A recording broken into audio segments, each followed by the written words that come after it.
Hai, assalamualaikum. Bertemu lagi di channel Kisah di Balik Layar. Kali ini kita akan mendengarkan cerita seorang wanita muda yang sedang mengandung anak pertamanya, yang hidup bahagia bersama suaminya.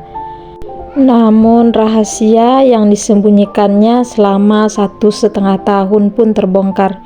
Nah, bagaimana kisahnya? Kita saksikan bersama-sama. Sebelum lanjut menonton, alangkah baiknya kita support channel ini dengan klik tombol subscribe dan like. Ica adalah wanita sederhana yang hidup penuh cinta bersama suaminya, Arif. Mereka sudah menikah 1,5 tahun yang lalu. Kini Ica tengah mengandung anak pertama mereka, dan Ica merasa hidupnya terasa begitu sempurna. Ica dan Arif duduk di ruang tamu, tampak bahagia dan sesekali tertawa sambil membicarakan masa depan anak mereka. Kira-kira anak kita nanti mirip aku atau kamu ya, Mas? Arif tersenyum. Kalau mirip kamu pasti cantik, tapi kalau mirip aku pasti ganteng. Ica tertawa mendengar penuturan Arif. Ya sudah, yang penting anak kita sehat ya, Mas. Ica membayangkan dirinya sebentar lagi akan menjadi seorang ibu. Pasti aku akan sangat sibuk sekali. Ibu ingin saat nanti kamu lahir, ibu sendiri yang akan merawat kamu, mengurus semua keperluan kamu. Ibu sayang kamu, nak, ujar Ica sembari mengelus-elus perut buncitnya. Malam itu Ica mengajak sang suami untuk berbelanja perlengkapan bayi. Namun Arif menolak dengan lembut, dengan mengatakan tak bisa ikut karena ada pekerjaan di kantor yang harus segera diselesaikannya.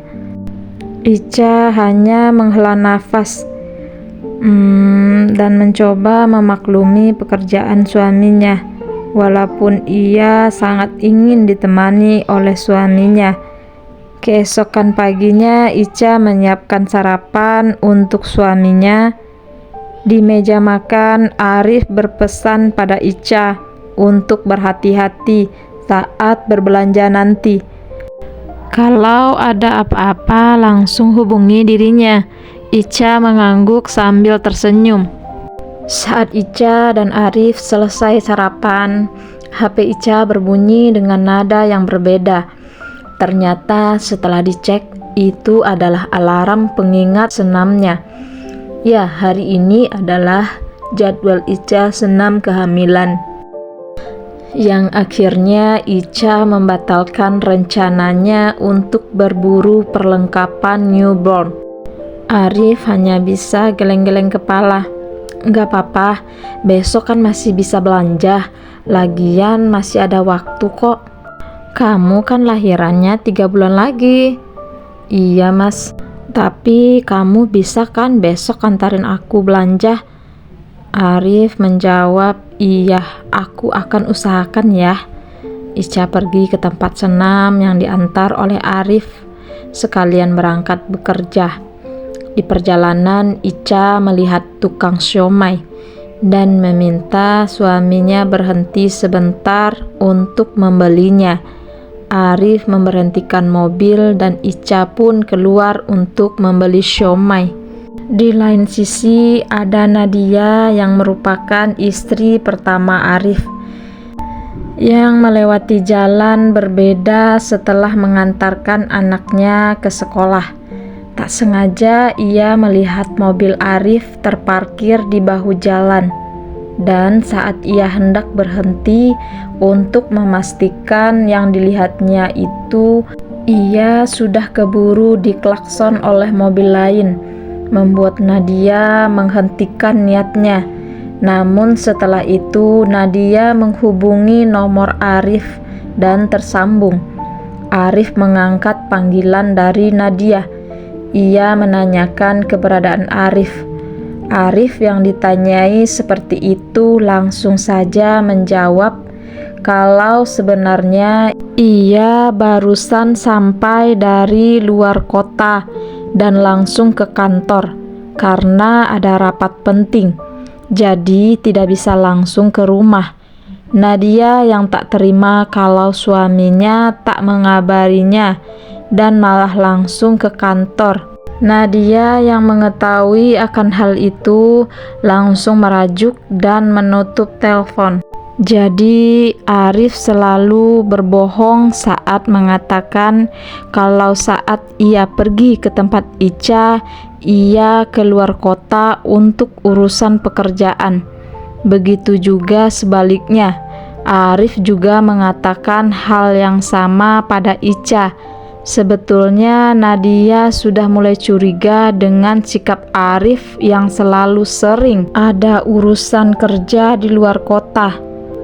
Namun ia selalu menepisnya dengan pikiran yang baik-baik saja. Menurutnya berpikiran seperti itu lebih aman dan bisa menghindari konflik. Namun setelah melihat mobil Arif tadi, membuat kecurigaan Nadia semakin bertambah. Ica selesai memesan siomay dan masuk ke dalam mobil. Mereka langsung menuju tempat senam Ica. Ica mengatakan pada suaminya kalau ia tak bisa menjemput, ia bisa pulang dengan taksi saja. Namun Arif yang takut kalau istrinya pulang sendiri, ia akan berusaha untuk mengantar Ica pulang. Keesokan harinya, Ica sudah siap pergi ke supermarket untuk berburu perlengkapan bayi. Namun Arif tak bisa menemaninya untuk belanja. Arif mengaku akan ada meeting penting di kantor yang membuat Ica harus pergi sendiri. Padahal Ica ingin sekali membelinya bersama Arif agar dapat memberikan pendapat untuk barang-barang yang hendak dipilihnya. Ica tak ingin menunda lagi untuk mendapatkan perlengkapannya karena takut nanti dia keburu tidak kuat lagi untuk berjalan terlalu sering yang disebabkan perut buncitnya semakin membesar. Ica yang aslinya adalah wanita mandiri sebenarnya tak masalah kalau suaminya yang tak ikut mengantarkannya. Lalu Ica memesan taksi online yang tak lama kemudian datang. Arif yang sudah pergi sedari tadi langsung menuju kantor. Siangnya saat pulang, Arif tak langsung ke rumah, melainkan ke rumah istri pertamanya terlebih dahulu. Sesampainya di sana, Nadia masih tampak merajuk. Arif berusaha membujuk Nadia. Akhirnya dengan berbagai jurus yang dikeluarkan Arif, Nadia luluh juga. Namun yang menjadi pertanyaannya, kenapa suaminya tak membawa barang bawaan seperti saat dia pergi keluar kota? Nadia menanyakan hal itu kepada suaminya. Namun Arif menjawab kalau ia tadi langsung ke kantor, jadi barang bawaannya masih tertinggal di kantor. Setelah menyiapkan minuman untuk Arif, Nadia menanyakan mobil yang dilihatnya tadi. Jadi tadi kenapa mobil kamu ada di jalan tadi yang aku lihat? Iya, tadi ada salah satu karyawan yang mau keluar. Terus mobilnya mogok. Ya udah, aku pinjemin aja mobil aku. Gitu ceritanya. Nadia manggut-manggut. Tapi tetap saja Nadia belum sepenuhnya memaafkan Arif. Arif yang tak kehabisan cara langsung saja menawarkan Nadia untuk berbelanja. Mendengar tawaran Arif, Nadia menyetujuinya. Nadia dan Arif pergi ke supermarket untuk mengembalikan mood Nadia kembali dan memaafkan Arif. Ica yang sedang asik berbelanja perlengkapan bayi dikejutkan dengan pemandangan yang membuat sesak di dadanya. Ica tak langsung mendatangi dua insan itu, hanya memandangi dari kejauhan. Namun Ica yakin kalau dia tak salah lihat. Ica tak menyangka lelaki sebaik dan seperhatian Mas Arif tega melakukan hal itu kepadanya. Ica melihat Arif dengan wanita lain dan melihat gelagat mereka seperti sepasang kekasih, bukan teman ataupun rekan kerja. Ica tak sanggup lagi berada di sini.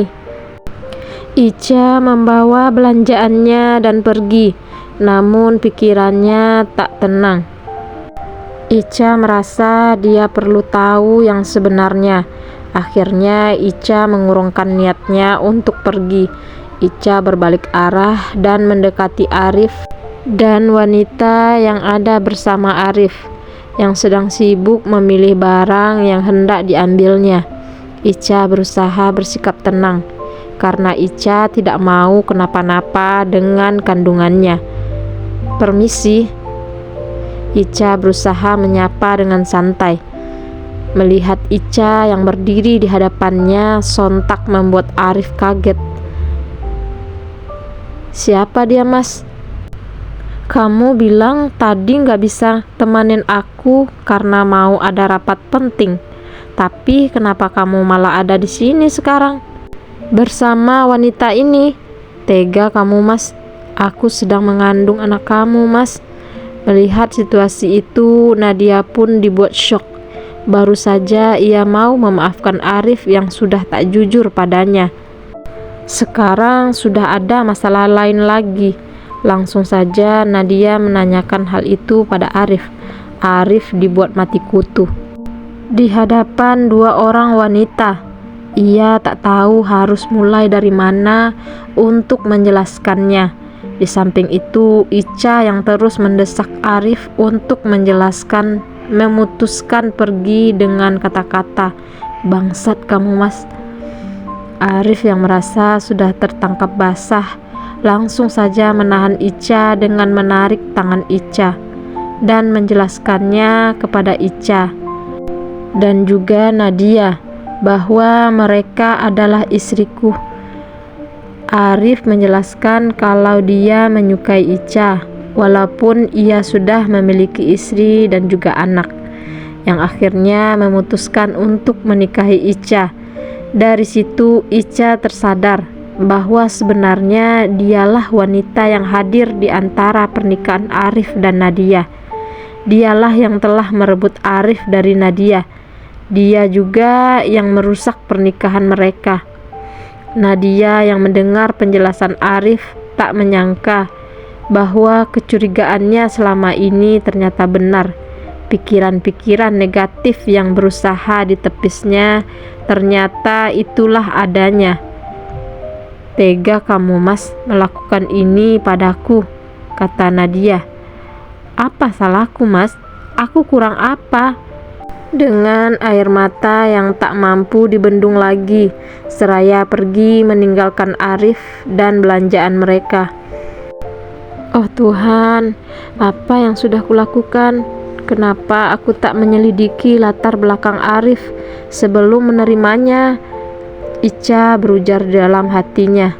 Pikiran itu berkecamuk dalam benak Ica, membuat Ica pingsan, yang disambut oleh Arif.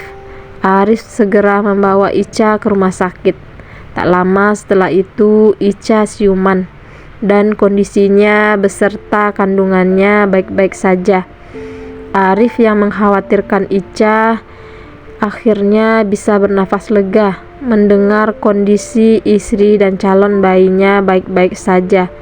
Ica yang masih tak percaya dengan kejadian yang dialaminya memilih mengabaikan Arif.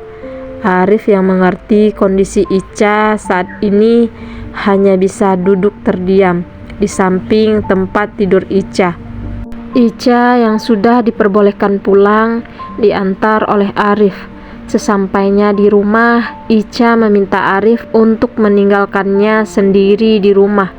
Arif yang mengkhawatirkan Ica tak mampu meninggalkannya. Namun Ica bersikeras tak ingin berada di dekat Arif, meminta untuk segera pergi. Akhirnya Arif pun menuruti kemauan Ica. Arif yang tak tahu harus pergi kemana memutuskan untuk pulang ke rumah Nadia. Sesampainya di sana, Nadia yang tak ingin melihat Arif tak membukakan pintu, yang akhirnya pintu dibukakan oleh anaknya yang paling besar, yang berumur 6 tahun. Anaknya yang merasa senang ayahnya sudah pulang, langsung memeluk ayahnya. Setelah ngobrol sebentar dengan anaknya, lalu menanyakan ibunya. Ia mengatakan kalau ibunya ada di kamar. Arif beranjak ke kamar, namun ia tak dapat membuka pintu karena terkunci. Lalu Arif memanggil Nadia untuk membukakan pintu. Nadia yang belum bisa menerima semua kenyataan ini tak ingin bertemu dengan Arif, hanya bisa mengurung diri di dalam kamar sambil merenungi apa yang telah menimpanya. Nadia merasa kalau selama menjadi istri Arif, dia selalu melaksanakan apa yang seharusnya menjadi kewajibannya dan tak pernah macam-macam. Tapi apa yang didapatnya? Dia malah dikhianati. Arif akhirnya beristirahat di kamar lain. Kedua istrinya tak ada yang mau menemuinya. Ia merasa seperti ini adalah akhir dari hidupnya. Akhirnya Nadia membukakan pintu karena merasa haus dan mengambil minum ke dapur, yang kebetulan Arif juga berada di sana. Tanpa basa-basi, Arif langsung meminta maaf pada Nadia. Tentu saja Nadia belum bisa melupakan kejadian tadi siang. Arif berusaha menjelaskan semua ke Nadia dan mengaku kalau dia salah. Aku juga tak akan mengabaikan tanggung jawabku, dan aku juga harus bertanggung jawab pada Ica dan anak yang dikandungnya. Aku mohon beri aku kesempatan satu kali lagi untuk memperbaiki rumah tangga kita, ujar Arif. Iya mas, aku akan beri kamu satu kesempatan lagi, tapi dengan satu syarat, kamu harus tinggalkan wanita itu. Aku tak mungkin meninggalkannya. Kamu tahu kan, kalau dia sedang mengandung anak aku. Aku tak akan setega itu. Iya sudah, kalau gitu aku saja yang mundur mas. Mungkin jodoh kita hanya sampai di sini, ujar Nadia sambil membendung air matanya. Arif dihadapkan pada pilihan yang rumit. Dia harus menyelesaikan permasalahan yang telah dibuatnya sendiri. Pagi harinya Arif berangkat kerja dengan hati dan pikiran yang berantakan dan serba salah. Jalan mana yang hendak dipilihnya? Ia tahu ini akan terjadi cepat atau lambat. Namun saat hal ini terjadi, ia pun tak mampu menghadapinya. Ia tak punya jalan keluarnya. Saat di kantor, Arif tak fokus untuk bekerja. Pikirannya dipenuhi dengan rasa bersalah dan takut apa yang akan terjadi selanjutnya. Semuanya campur aduk. Ia tak mungkin menceraikan Nadia, karena Nadia adalah wanita pertama yang mengisi hatinya dan sudah memberikannya 2 orang anak yang lucu-lucu. Sementara Ica juga tak mungkin ia akan meninggalkannya. Dia juga mencintai Ica yang begitu anggun. Ditambah lagi Ica sekarang sedang mengandung anaknya. Semua hal itu memenuhi pikirannya. Arif pulang bekerja memutuskan untuk pergi ke rumah Ica. Ia ingin melihat keadaan Ica dan kandungannya. Sore itu Ica menunggu Arif pulang dengan amarah. Ia ingin mendengar jawaban dari Arif. Kebenaran yang selama ini disembunyikan Arif harus diungkapkan. Sesampainya Arif di rumah disambut oleh Ica dengan muka yang sudah bisa ditebak. Kalau Ica tentunya masih marah atas apa yang terjadi kemarin. Arif langsung saja menanyakan keadaan Ica dan kandungannya. Ica menjawab, "Tak perlu khawatirkan aku, Mas. Bagaimana mungkin aku tak khawatir? Kemarin kamu pingsan." "Iya, itu disebabkan penyakit yang kamu buat sendiri, Mas." "Mas, siapa wanita di supermarket kemarin? Dia istri kamu juga?" ujar Ica dengan nada tinggi. Arif menjawab dengan gugup, "Dengar dulu, Cah, aku bisa jelaskan semuanya." "Jelaskan apa? Kamu sudah menikah dengan dia. Jadi aku ini apa? Simpanan?" Arif hanya menunduk. "Aku memang salah, Cah. Aku takut kehilangan kamu. Aku cinta sama kamu. Tapi aku juga gak bisa meninggalkan Nadia." Air mata Ica mengalir. Ia merasa dikhianati. "Kenapa dulu kamu menikahi aku? Kalau kamu sudah memiliki istri dan anak, kenapa kamu gak jujur aja dari awal? Kalau aku tahu ini dulu, aku tentu tak akan menerima kamu sebagai suamiku. Aku juga gak akan menjadi perusak rumah tangga orang. Kamu gak salah, Cah. Yang salah itu aku. Kamu ceraikan aku, Mas. Aku gak mau jadi orang ketiga yang muncul di antara kalian." "Gak mungkin, Cah.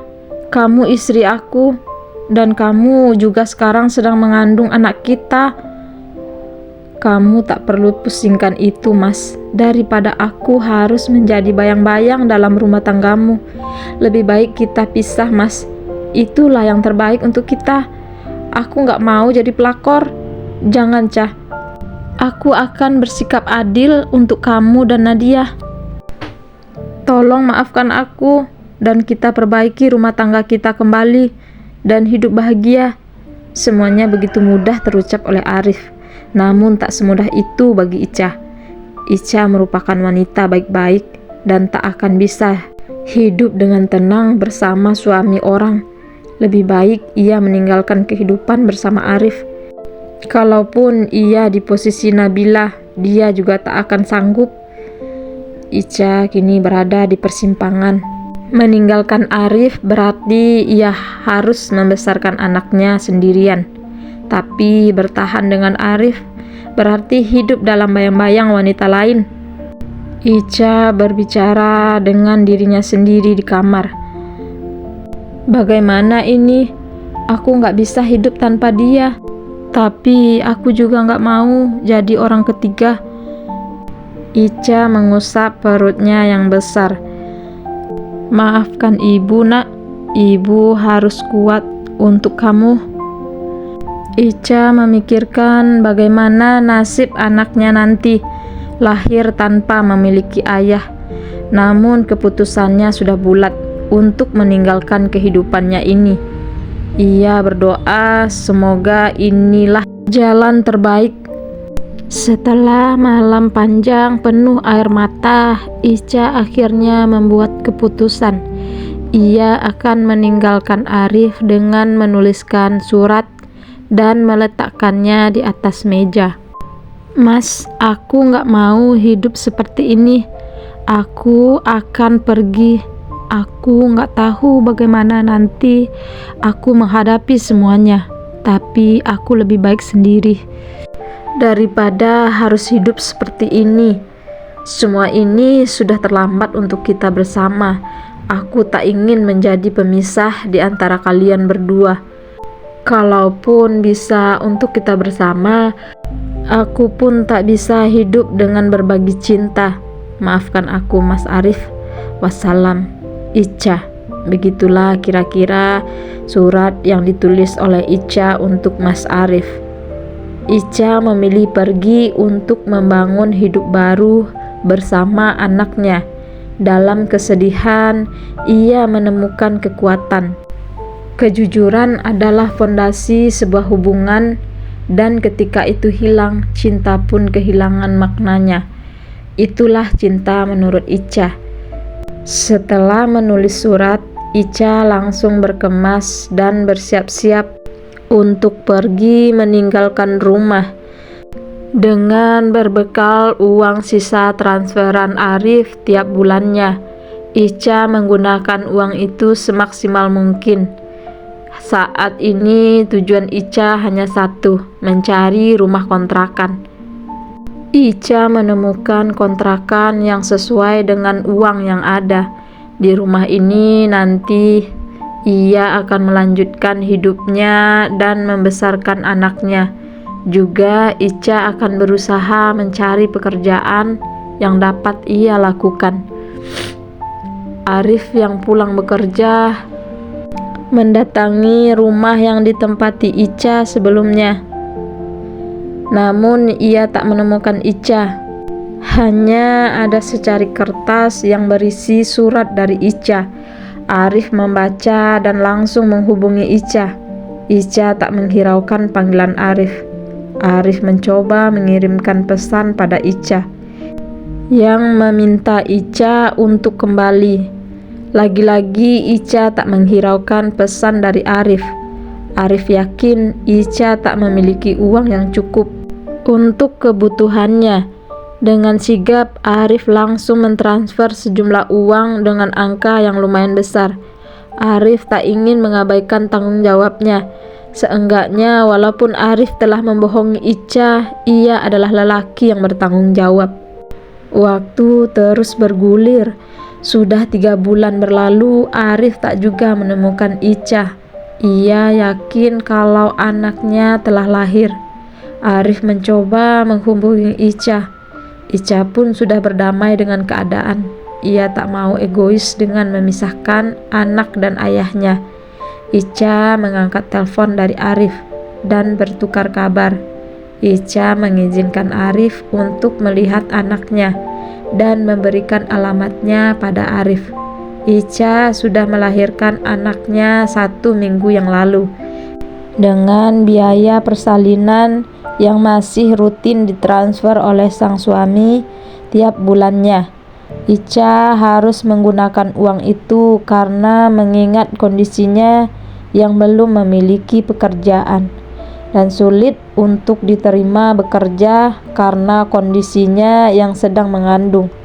Toh secara agama Arif masihlah suaminya dan ayah dari bayinya. Tiap malam Ica sering menangis mengingat hidupnya yang sekarang. Arif sampai di kontrakan Ica. Ia menggendong anaknya. Arif meneteskan air matanya, lalu mengazankan anaknya, yang walaupun sudah diazankan oleh seorang lelaki yang kebetulan berada di klinik tempat Ica melahirkan. Arif masih berusaha untuk mengajak Ica pulang ke rumah. Seperti biasa, Ica tak mau pulang dan meminta Arif untuk melupakannya. Walaupun begitu, Ica akan memberikan izin untuk Arif bertemu dengan anaknya. Arif pun pulang ke rumah istrinya yang pertama. Nadia pun sudah memaafkan Arif dan mereka pun sudah hidup seperti sedia kala. Walaupun Nabila maupun Ica tidak akan mungkin melupakan kejadian yang sudah mereka alami. Kira-kira kalau kamu sebagai pelakornya alias Ica, apakah kamu bersedia melepaskan suami orang kembali atau malah lebih galak dari istrinya? Tulis di komen ya.